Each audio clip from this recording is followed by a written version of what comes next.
Fruits ఎప్పుడైనా try చేశారా? వీడి పేరు లిచ్చీస్ అనుకుంటా. టేస్ట్ ఎలా ఉందండి? కొంచెం స్వీట్గా కొంచెం పుల్లగా అలా ఉంది, మరీ అంత స్వీట్గా లేదు. ట్రై చేయమ్మా.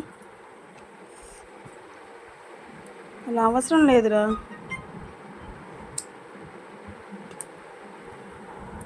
చూసారా మనకి తాటి ముంజలు ఉంటాయి కదా, సేమ్ అలా తాటి ముంజల టైప్ ఉంది లోపల.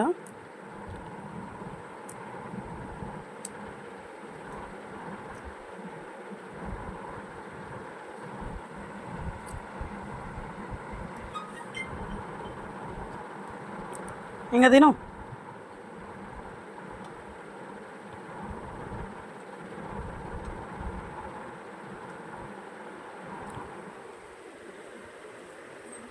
బాగుందా? ఇదేనా అబద్ధమా, ఇదేనా నిజమా? అయ్యే మర్చిపోయి అందులో ఎత్తున ఉండేది తీసుకుని అయ్యే తిని మాకు. కొన్ని ఎంత ఉంటాయి చెప్పండి కాస్ట్? జస్ట్ ఒక 10 వచ్చినాయి.